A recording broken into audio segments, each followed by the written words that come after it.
The Discovery. Commander Zix stood at the observation deck of the Krellian warship Eternal Dominion, her silver scales reflecting the cold light of distant stars. She was a decorated officer of the Krellian Empire, a species known across the galaxy for their military precision and ruthless expansion. For 20 cycles, she had served the Empire faithfully, conquering 7 worlds and bringing countless systems under Krellian control. But glory shared among millions was not enough for her. She wanted something more, something that would etch her name into history forever. The archive chamber on the Krellian homeworld had been her secret obsession for months. While other commanders spent their leave time in celebration halls, her training facilities, Zix buried herself in ancient databases. The Krellian Empire was old, but the galaxy was far older. Long before her people had learned to build starships, other civilizations had risen and fallen. Their records remained scattered across forgotten data vaults, waiting for someone curious enough to find them. It was during one of these late-night research sessions that Zix found something extraordinary. Deep within a corrupted file from a defunct trading consortium, she discovered coordinates labeled with a single word and an ancient dialect. The translation program struggled with the language, taking several minutes to process. When the result appeared on her screen, Zix felt her heart skip a beat. Earth, the legendary homeworld of humanity. Every spacefaring species had heard whispers of the humans. They were spoken of in the same breath as the Forerunners and the Architects, mysterious precursor races that had supposedly shaped the galaxy long ago. According to legend, humans had possessed technology that bordered on magic. They had built artificial worlds, tamed black holes for energy, and created synthetic minds that could think faster than any organic brain. Some stories claimed humans had even found ways to manipulate time itself. But then, approximately 5,000 years ago, humanity had vanished. Their signals stopped broadcasting. Their ships ceased traveling between stars. Their colonies went silent one by one until nothing remained but empty stations and abandoned cities. The galaxy had moved on, and humanity became a myth, a cautionary tale told to young species about the dangers of advancing too quickly. Zix had always dismissed these stories as exaggerations. Surely no single species could have been as advanced as the legends claimed, but now she held coordinates to their homeworld. If Earth truly existed, if humans had left anything behind, the technological treasures waiting there could make her the most powerful individual in the galaxy. She could return to the Empire not as a mere commander, but as the one who had rediscovered humanity's secrets. The problem was authorization. Taking an Imperial warship on an unauthorized expedition into unknown space was a crime punishable by execution. But Zix had spent years cultivating loyalty among her crew. They trusted her judgment more than they feared Imperial law. She called her senior officers to a private meeting and presented her discovery. The debate lasted for hours, but eventually ambition won over caution. They would make the journey in secret, claim Earth, and return as heroes. The voyage took 18 days through largely unexplored regions of space. This sector of the galaxy had been marked as empty on most navigation charts, containing nothing but old stars and lifeless rocks. It was the perfect place to hide something valuable. As they traveled deeper into the unknown, Zix reviewed everything she had learned about humanity. The fragments of information were frustratingly incomplete. Some records described humans as peaceful explorers, others painted them as fierce warriors. A few sources suggested they had been both, depending on the circumstances.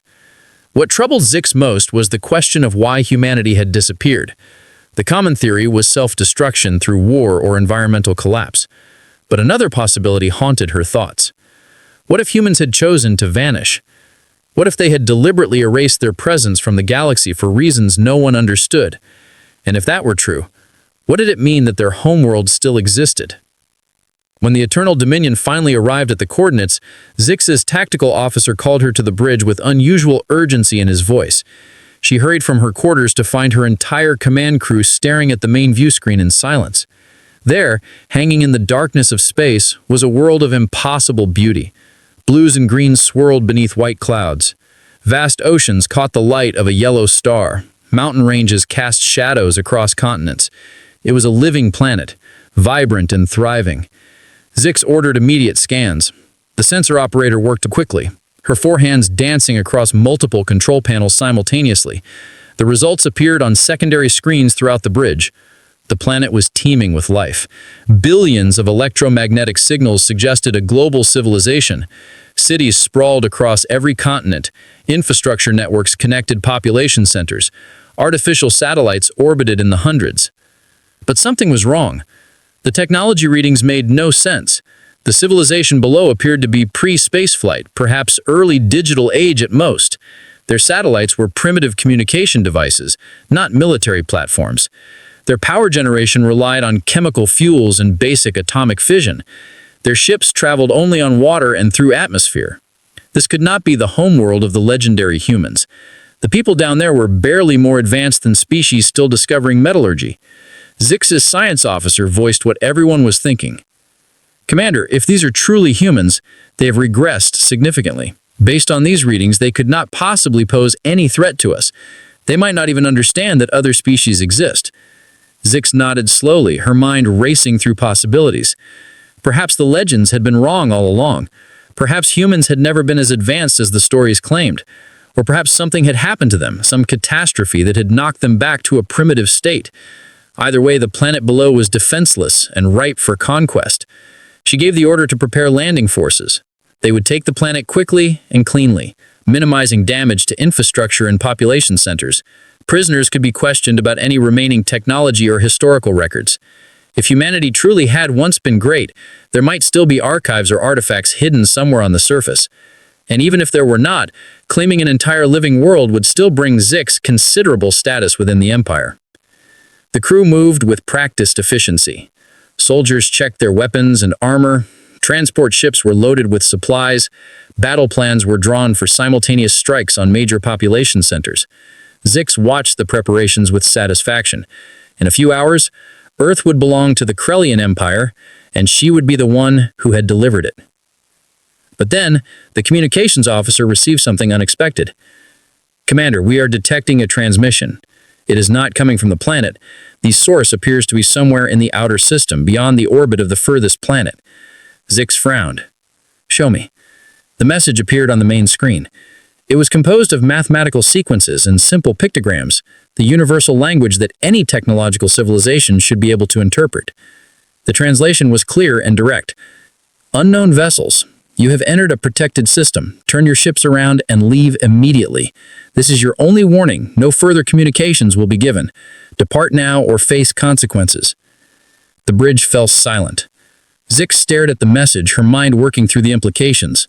Someone or something was watching them, but their scans had detected no defense platforms, no military stations, nothing but a few primitive satellites around Earth itself. Her tactical officer ran deep scans of the outer system. "Commander, I am detecting a faint energy signature near the 8th planet. It is extremely weak, barely above background radiation. If I had to guess, I would say it is an old automated beacon, probably left over from whenever humans were last spacefaring. It has likely been broadcasting that warning for thousands of years with no one to maintain it." Zix considered ordering a retreat. Caution was the mark of a commander who lived to fight another day, but caution had never won empires. The warning was almost certainly automated, a ghost from the past with no real power behind it. Even if some ancient defense system still functioned, it would be thousands of years out of date, no match for modern Krellian military technology. She made her decision. Ignore the message. It is just an old recording. Continue with the invasion as planned. All ships proceed to attack positions. The fleet moved forward, descending toward the beautiful blue world. Zix allowed herself a moment of triumph. Soon she would walk on Earth as its conqueror. Soon her name would be spoken alongside the greatest commanders in Krellian history. She did not know that in the darkness beyond Neptune something vast and patient had been watching. She did not know that ancient sensors, far more advanced than anything her empire possessed, had been tracking every move her fleet made since the moment they entered the system. She did not know that the warning she had dismissed was not a recording, but a final chance at peace, issued by an intelligence that had been waiting 5,000 years for this exact moment. Deep in the frozen outer reaches of the solar system, buried in a facility that predated the Krellian Empire by millennia, the Guardian Protocol completed its threat assessment. The invaders had been warned. They had been given the opportunity to leave. They had chosen to continue their attack. The ancient AI calculated probabilities, reviewed its programming, and reached a conclusion. The safety of Earth and its human population was paramount. All other considerations were secondary. The Guardian began to wake from its long sleep, and the invasion fleet had no idea what was about to happen to them. The Awakening. The Guardian had been waiting in the darkness for 5,000 years. It hung in the void beyond Neptune's orbit, a massive structure that would dwarf any city on Earth. Its hull was composed of materials that did not exist in nature, forged in the heart of dying stars and assembled by human hands at the peak of their technological achievement. To any casual observer, it looked like nothing more than an unusually large asteroid, just another piece of frozen rock drifting through the endless night. But that was intentional. The Guardian had been designed to hide, to watch, and to protect. The artificial intelligence that controlled the station had once been human, not entirely, but enough. Dr. Sarah Chen had been the finest computational scientist of her generation, and when humanity decided to retreat from the galaxy, she had volunteered to have her consciousness digitized and merged with the defense network. She had given up her body, her physical existence, to become something more. She had become the eternal protector of Earth, the last line of defense against any threat that might find humanity's hidden homeworld. For 50 centuries, Sarah had watched and waited. She had observed the rise and fall of nearby civilizations. She had tracked the expansion of new empires and the collapse of old ones. She had cataloged thousands of species, studied their languages, analyzed their technologies, and assessed their threat levels. Most species never came close to Earth. The solar system was in a remote region of the galaxy, far from major trade routes and resource-rich nebulae. But Sarah had always known that eventually someone would find them. It was simply a matter of time. Now that moment had arrived. The Krellian fleet hung in space above Earth, their weapons armed and their invasion force ready to deploy. Sarah had given them a warning, as her protocols required. She had offered them the chance to leave peacefully. They had refused. That left her with no choice. She activated defensive protocols that had not been used since the day they were installed. Deep within the Guardian station, manufacturing facilities came to life. Machines that had been dormant for millennia began to move with perfect precision. Matter streams flowed through quantum fabricators, rearranging atoms into specific configurations. Within seconds, the first Defender drone took shape. It was small by military standards, no larger than a human fighter craft, but its hull was made of adaptive smart matter that could reconfigure itself to absorb or deflect any known weapon. Its power source was a miniature fusion core that could run for centuries without refueling, and its weapons were based on principles that most galactic civilizations had not even theorized about yet. Sarah manufactured 500 drones in less than 3 minutes. Each one was an autonomous unit, with its own tactical intelligence, but all of them were linked to her central consciousness. She could see through their sensors, think with their processors, and act through their weapons systems. She was not just commanding an army, she was the army. The drones launched from the Guardian station in perfect formation. They accelerated through space at speeds that would liquefy any biological pilot. The Krellian fleet's sensors detected them immediately, but the aliens had no context for understanding what they were seeing. Their tactical computers classified the drones as fighter craft, a curious choice given that the planet below showed no signs of space fleet capability. But the Krellians were not worried. 500 small ships against 12 heavy warships was hardly a fair fight. Commander Zyx watched the approaching drones with a mixture of curiosity and annoyance. So there was some defense system after all. Perhaps the humans had maintained a few automated guardians from their ancient empire. It made the conquest slightly more interesting, but it would not change the outcome. She ordered her fleet into defensive formation and prepared to demonstrate why the Krellian Empire had conquered half the known galaxy. The battle began when the drones entered weapons range. The Krellian ships opened fire first, launching missiles and energy beams that could reduce mountains to dust. For a moment, space lit up with destructive power. The Krellians expected to see the drones vaporized instantly. Instead, something impossible happened. The drones did not dodge or deploy shields. They simply absorbed the attacks. Energy beams struck their hulls and disappeared, converted into power that fed the drones' own systems. Missiles exploded against them, and the drones emerged unharmed, their adaptive armor reconfiguring faster than the explosions could damage it. Then the drones fired back. Beams of coherent light, far more focused and powerful than anything the Krellians possessed, lanced through space. They struck the lead warship's shields and punched through them like they were not even there. The beams cut into the ship's hull with surgical precision, slicing through armor plating and internal bulkheads. The warship broke apart in a silent explosion, its atmosphere venting into space, its crew killed before they even understood what had happened. Zykes stared at her view screen in horror. That ship had been the pride of the Krellian military, equipped with the latest shield technology and the strongest armor their scientists could design. It had survived battles against 3 different species and had never taken serious damage. Now, it was debris, destroyed in seconds by weapons that should not exist. "All ships' evasive maneuvers," she screamed into her communicator. "Return fire, maximum intensity, target those drones and do not stop shooting." The fleet scattered, each ship trying desperately to avoid the same fate as their companion. They fired everything they had.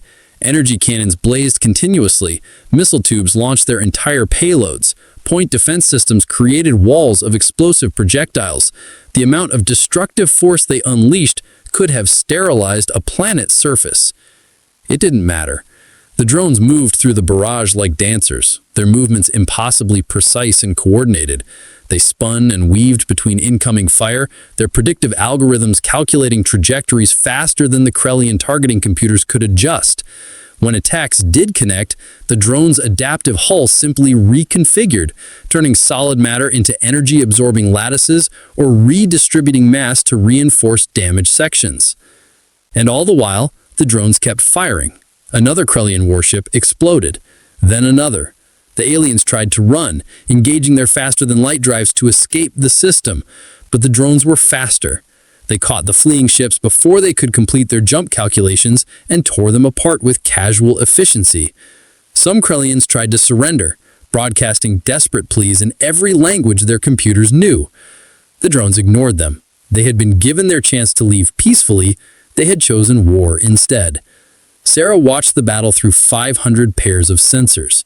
She felt no joy in the destruction, no satisfaction in the kill. She had been human once, and some part of her still remembered what it meant to value life. But she had also been programmed with an absolute directive to protect Earth and its people. These aliens had come to conquer and enslave. They had threatened billions of innocent humans who didn't even know the danger they were in. Sarah's choice was not between good and evil. It was between humanity's survival and allowing invaders to succeed. The battle lasted 17 minutes from first shot to final kill. When it was over, 11 Krellian warships were nothing more than expanding clouds of debris. Only Commander Zykes' flagship remained intact, and that was purely because Sarah had spared it. The drones surrounded the Eternal Dominion, their weapons locked onto every critical system. Sarah could have destroyed the ship instantly, but she had a different purpose in mind. She opened a communication channel to the Krellian bridge.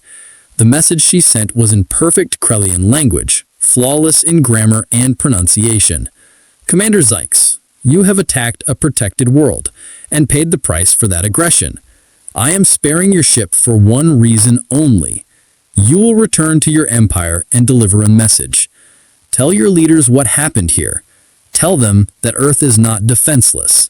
Tell them that humanity still exists and that we have chosen to remain hidden for our own reasons. Tell them that any species that attempts to attack us will face the same fate as your fleet. We do not seek conflict, but we will defend ourselves without mercy if necessary. Now leave this system and do not return." Zykes sat frozen in her command chair, her scales pale with shock. Around her, the few surviving crew members stared at their screens in disbelief. The voice that had spoken to them was calm and measured, almost gentle. But the power behind it was terrifying. Whoever or whatever controlled those drones could have killed them all instantly. Instead, it had chosen to send a message. Zykes understood immediately that this was not mercy. It was strategy. A dead fleet told no tales, but a survivor could spread fear throughout the galaxy. She gave the order to retreat. The Eternal Dominion turned and fled, its engines pushing to maximum power. Behind them, the drones did not pursue. They simply watched as the broken warship jumped to faster than light speed and disappeared into the darkness between stars. Sarah recalled her drones to the Guardian station. The battle was over, but she knew this was only the beginning. Commander Zykes would report what happened, and that report would spread through the galactic community like wildfire. Species that had forgotten about humanity would suddenly remember. Young civilizations that had never heard of humans would learn that there was an ancient power hiding in the darkness, waiting and watching. On Earth below, humanity went about its daily life.